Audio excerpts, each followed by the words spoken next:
Ngayon po ay magluluto tayo ng chicken inasal. Una, lagyan natin ng mga pampalasa, kagaya ng paminta, bawang, luya at seasoning. Isunod natin ang toyo. Ito ang magbibigay kulay sa ating chicken inasal at magbibigay din ng alat. Sunod natin ang ating secret ingredient na atswete powder para medyo manilaw-nilaw o mamula-mula ang ating chicken inasal. Sunod ay lagyan natin ito ng tubig. Pagkatapos ay takpan natin at antayin natin kumulo.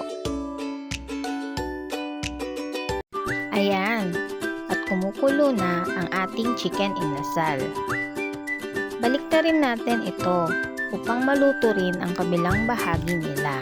Siguraduhin natin na luto na ang loob bago natin ito ihawin.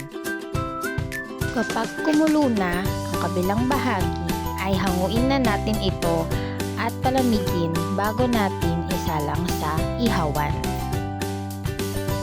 Itsura pa lang parang nakakatakam na siyang tingnan, di ba?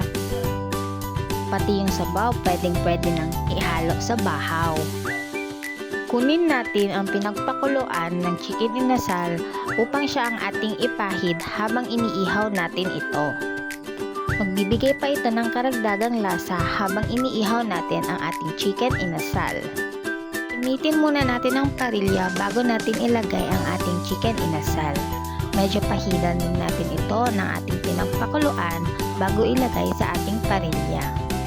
Ayan, at isasalang na natin ang ating unang chicken inasal. Bantayan lang natin itong mabuti dahil ito ay madaling masunog, lalo na at ito ay mayroong mantikang tumutulong. Ito ang itsura ng ating chicken inasal kapag ito ay luto na. Nakakatakam, di ba? At ito na nga ang ating finished product. Ready na tayong kumain. Thank you for watching. See you next time!